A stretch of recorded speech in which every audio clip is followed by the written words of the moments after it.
Welcome to my Magicka Dragon Knight Fire Staff Lightning Staff build.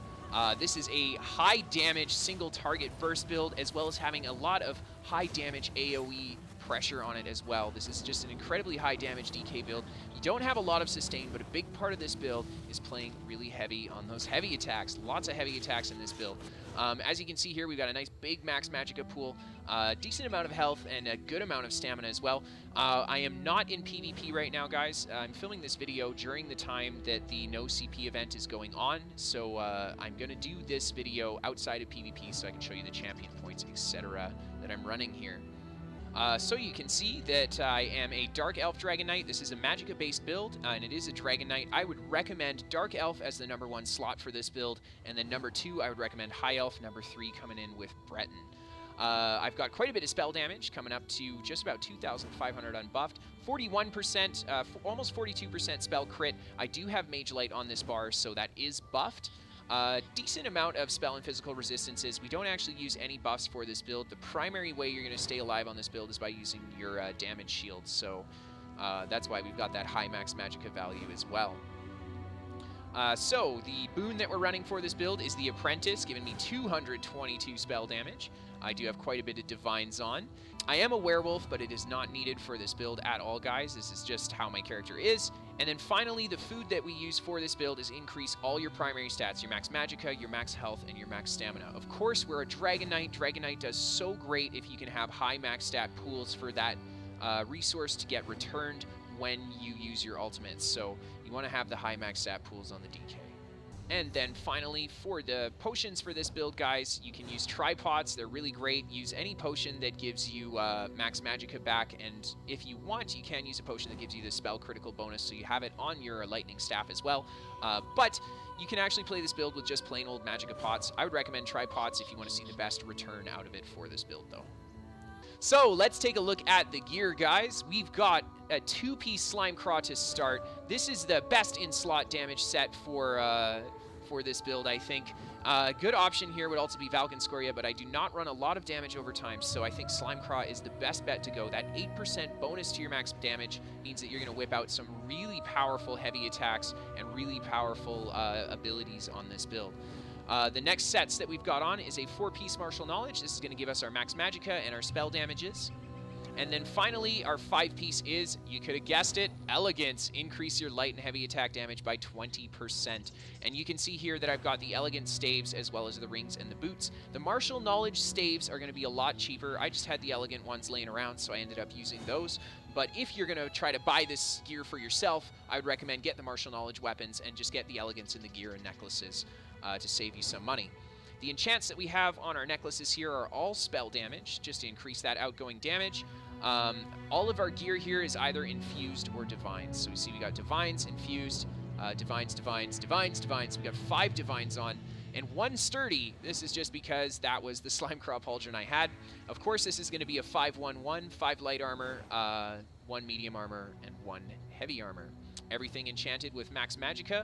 Hacky Joes are an awesome option for this build as well. You can see I've got one on my Slime Craw mask here.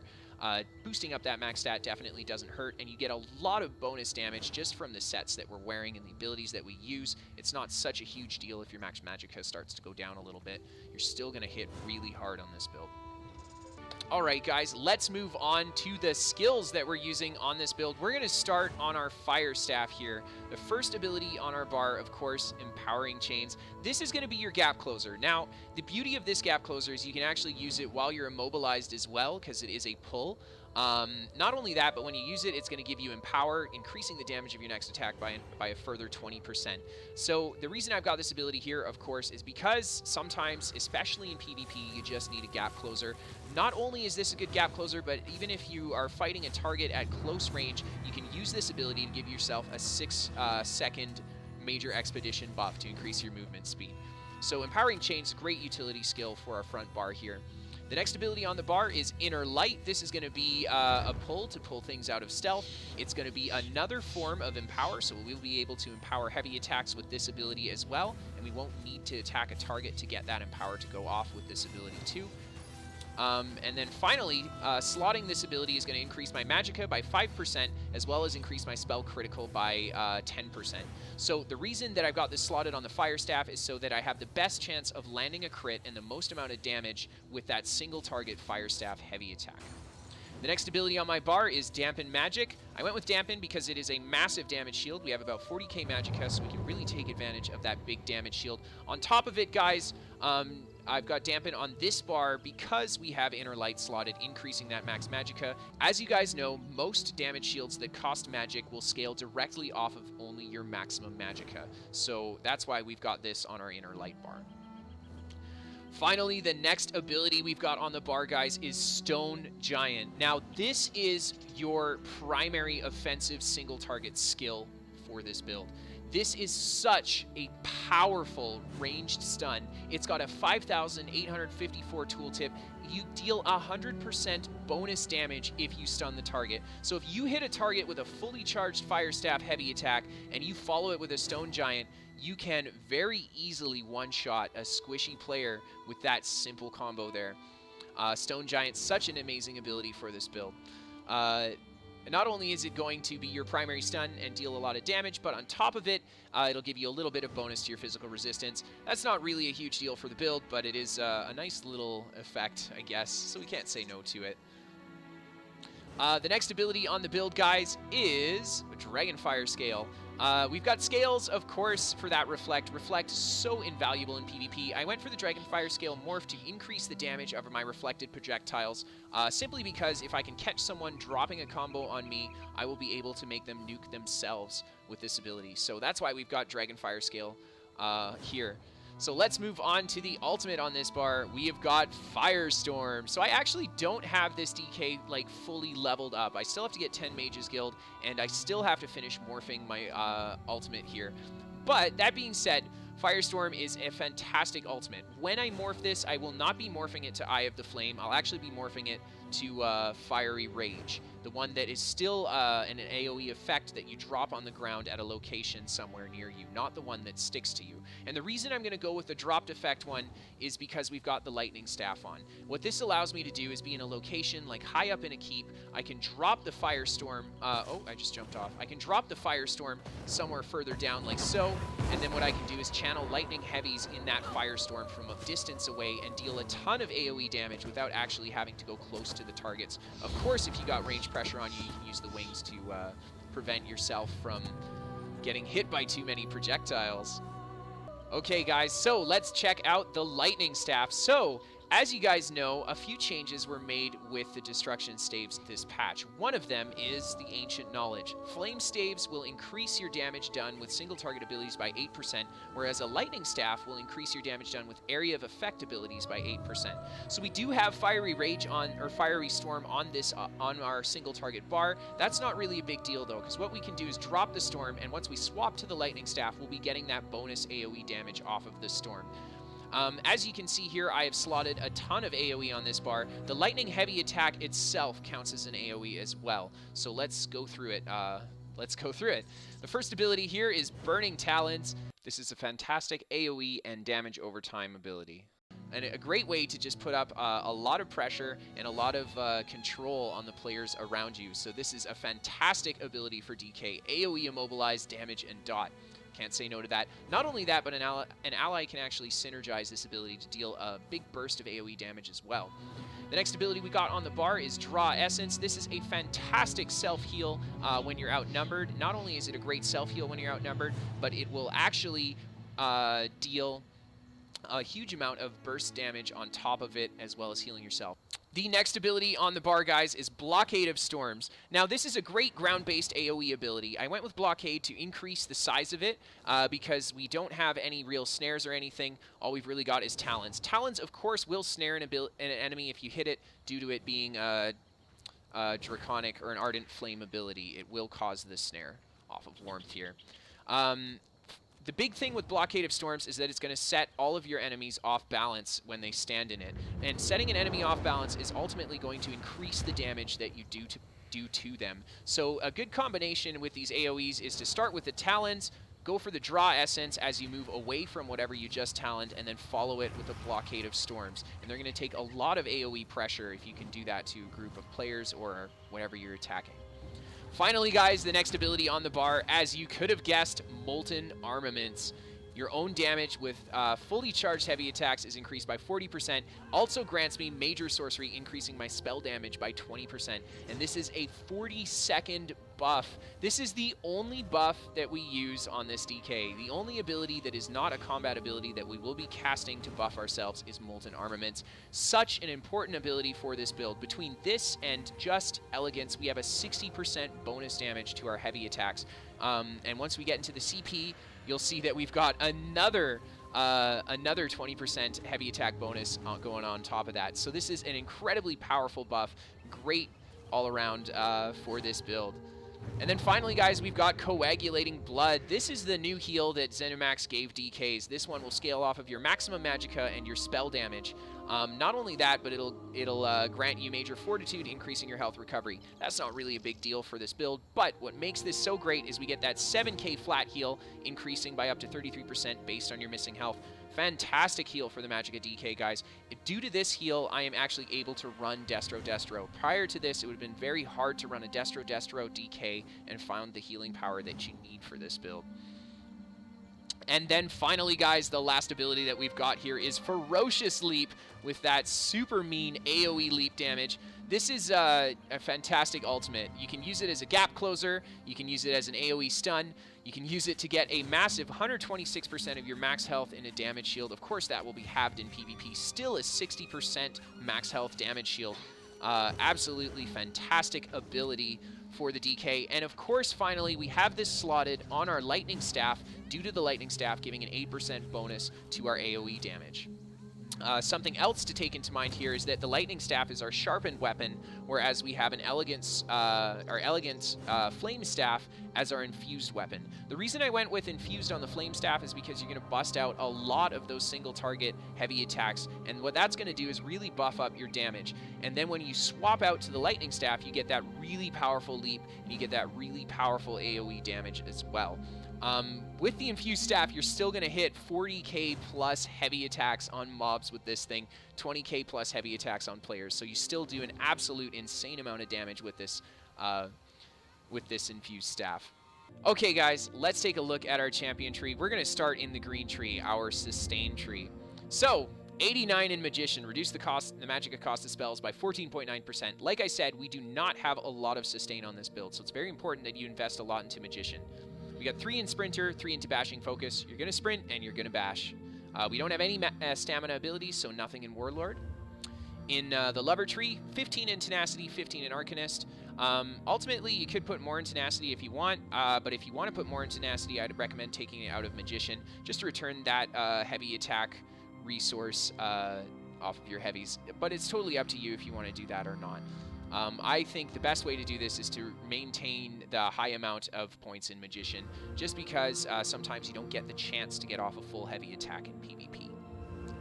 And then finally, we've got 40 in Tumbling, reduce the stamina cost of Roll Dodge and Break Free. So great. We've got a pretty big stamina pool, so lots of Roll Dodges, lots of Break Free is great for it. And then finally, we've got Shadow Ward, reduce the cost of blocking by 12%. We are a Magicka DK. We do get a bit of a bonus to blocking through our passives, so I thought, what the heck, let's throw some points in here. So you can do some blocking on this build as well. And we still have that 16k stamina pool, just about 16k, so you can do quite a bit of blocking as well with this build.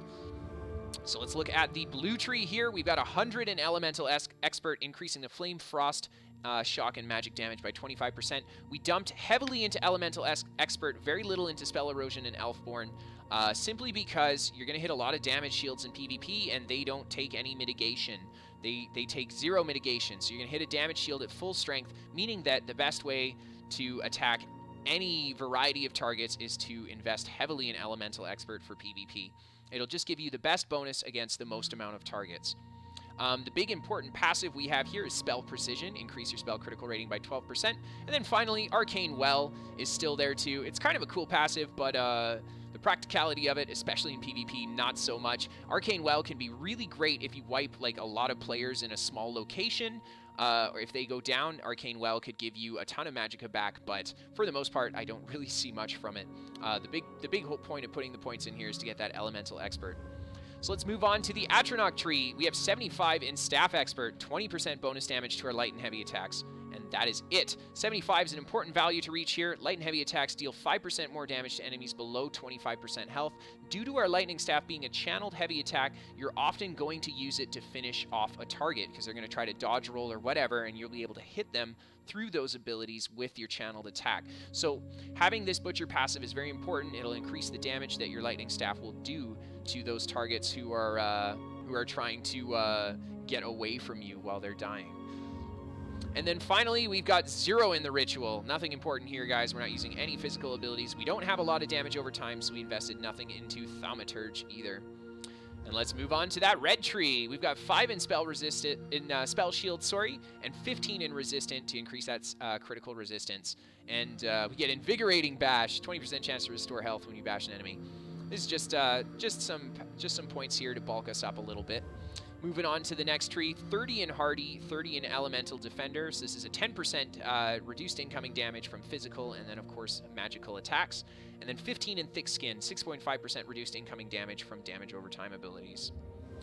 And then in the Lord tree, we've got 85 in Bastion. Remember how I said that Dampen Magic was a really important ability for this build? It's going to keep you from getting nuked in PvP. You absolutely must keep that shield up to stay alive on a squishier Magicka build. So Dampen Magic is going to give you that really powerful shield. Bastion, of course, 22% bonus to it. And then finally 20 in Quick Recovery, just to increase that healing done by a bit.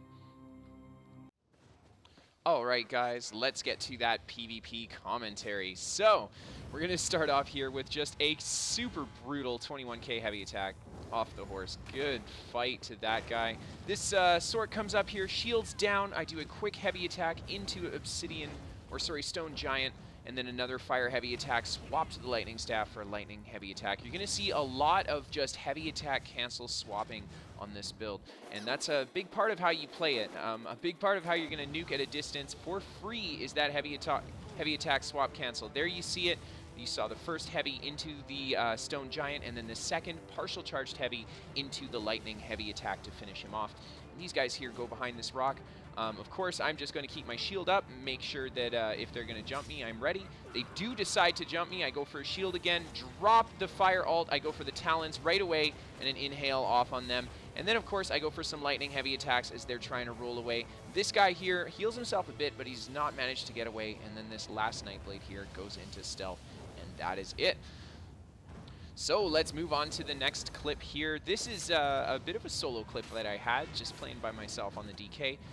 This was a really fun fight, actually. So this Nightblade comes down from the bottom, and he's just kind of, this DK, and he's just kind of poking at me. I get marked by a Nightblade who goes for the gank. I actually dodge roll the projectile instead of reflecting it at him, but I still managed to get him with a heavy attack off the fire staff, swap to the lightning staff heavy attack to take that guy down. And I'm just kind of left one-on-one with this DK here. I see the yellow kind of piling up at the bottom. Of course, I'm going to make sure to keep my shield and my wings up when those yellow have the opportunity to attack me like that. I take a quick pop back behind this ledge. A big part of playing this DK, beautiful heavy attack into the leap there, drop that guy right away. A big part of this DK is being aware of your surroundings and making sure that you take full advantage of your terrain and your reflect. And you see I get that next guy there with a fully charged fire attack into the fully charged lightning staff heavy attack. Nothing but free heavy attack burst here. Absolutely fantastic. So you can see how the sustain on this build kind of plays. Most of your resources are going to be spent on defending yourself. Offensively, you're usually going to do a lot of it with just your heavy and partial charged heavy attacks off of your staves. You see in this clip too, I'm not running the Destro ultimate. This is just because I didn't have it unlocked. So I am using the Fire Staff knockback instead of the Obsidian Shard. This guy here was a little bit tanky. You see that I dropped all of my AoEs and dots on top of him, trying to give him a bit of pressure. The guy in the back's not really paying attention to me. I get a really quick stun off on him and drop him as well. And then I'm just left to fight this guy here, and he goes down to a pretty simple lightning heavy attack. And there you have it. Let's move on to that next clip, guys. So this next clip here is another great showcase of the firepower on this build. We've seen a lot of this single target firepower so far from this build, guys. You see there, he goes for the dodge roll, but I do have the lightning heavy channel on him. Doesn't matter, he's still going to go down. I try to get the heavy channel to kill that guy behind the wall. The lightning heavy attack's pretty cool. It does stick to your target if they run behind something, so if you've got it channeled, you can keep it on. You see that I get an awesome amount of damage into that guy in the back, but he's getting healed a lot by that other Templar.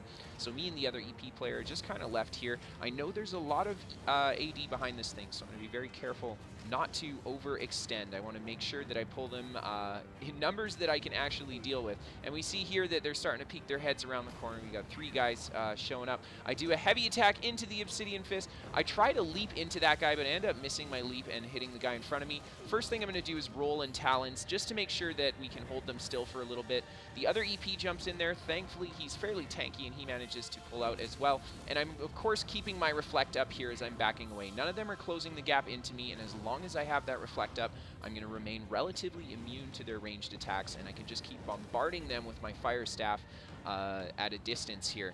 Now you see they all go back behind the rock here. I think it's kind of to focus on the siege, so I decide to go around the corner, and I see them just on the siege, and this is just an awesome offensive rotations on these guys. You're going to see the fully charged Fire Heavy into the Stone Giant, into the partial charged Fire Heavy, into the fully charged Lightning Staff Heavy attack to finish them off. Absolutely beautiful. We see 3 kills in a row off of this same combo there. That is the combo that if you guys want to play this build, you absolutely must get down. Such a great combo. And you see here, we've got all these players on top here. I decide to drop my my Destro Staff ultimate. I go for the Talons on them as well, giving them the Immobilize and the Snare. A couple of them go down to the ultimate there, but they react pretty quickly, and they start throwing up their shields and defenses. I get nuked really hard here. A quick roll out of there into the damage shield. I do pick up a heal from a friendly Templar as well. And then we're just kind of left to scrappily fight these guys down. Taking advantage of their lower numbers, we quickly wipe them, and that is the end of that. All right, guys, let's move on to the next clip here. In these next 2 clips, guys, we're just going to show a little bit of the AoE pressure that we can do on this DK. We saw a little bit of it in that last clip there with the Destro all dropping at the end. But we're going to show you guys a little bit of the Zergier side. So we are in a no CP campaign here. There's a bunch of yellows just kind of fighting some EP up the hill there. Me and my good friend Matt Shadowman are in this location, and what we're trying to do here is lure them into a spot where we can drop a serious bomb on these guys. So now you see they're all coming on top of me. I drop the Destro ult, go for the shield, and then start getting Talons, and I throw down my Inhale and then my Blockade, and you see them just melt. They get stuck in the ultimate. I get 3 guys right there. Mad Shadowman comes up around the corner, of course being that hefty support that I really need here. And you see that we're just kind of left to fence these guys away. After that wipe there, they decided to back up. We do have some EP on the left. The rest of my group showed up and pushed the left side of them there. So you saw some excellent burst play. There is a really cheeky burst on that guy there too. Really fast Fire Staff Heavy into the Lightning Staff Heavy to take him down.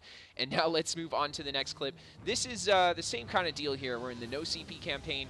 Lots of yellows, guys, lots of yellows. So, of course, I'm going to keep my wings up here. You see I'm just reflecting all the projectiles back at these guys. And in between the reflects, I'm hurling Fire Staff Heavy attacks, making sure we keep up a lot of burst damage. I see them all going kind of weak in the back there. I drop the Destro ult, chain into the middle of them, and then start putting the Talons down. We only actually managed to get a couple of them with that push there. A Meteor comes down. Of course, I'm going to hold block to take care of that Meteor. And as I'm backing up here, I'm rotating my shields, my heals, and my reflect, just to make sure that I don't die there. I get pulled in by this DK there. Thankfully, I don't take that stun, as I already have immunity from that rune that he'd thrown on the ground there. The AD here getting pushed pretty hard. There's a few EP behind us, but Mad Shadowman's going ham sauce with his Destro ult there and just absolutely pushing into them. There's quite a few up on this ledge here, so what I'm going to do, of course, is lob those heavy attacks, keep my reflect, keep my shields up, and make sure that I can get as much pressure into these guys as I can. I get hit by the Eclipse here. Eclipse is a big no-no for this build. Don't let yourself get hit by Eclipses. If you do, CC break them as soon as possible. You do have your Lightning Staff for AoEs, and that cannot be reflected by the Eclipse bubble, but something to keep in mind is that the Eclipse is ultimately going to cause a lot of harm for you. And here we go. We drop the Lightning ult on there, or the Fire ult on the Siege at the back here, and I run up the thing rolling into them, and I'm whipping out my Talons, my Blockade, and my Draw Essence. And you see me and Mad Shadow Man do a double push there. We just wipe them in the tower. Anyhow, guys, that is the end of the build video. I really hope you guys enjoyed the build. If you did, feel free to hit that like and subscribe button, and I'll see you guys next time.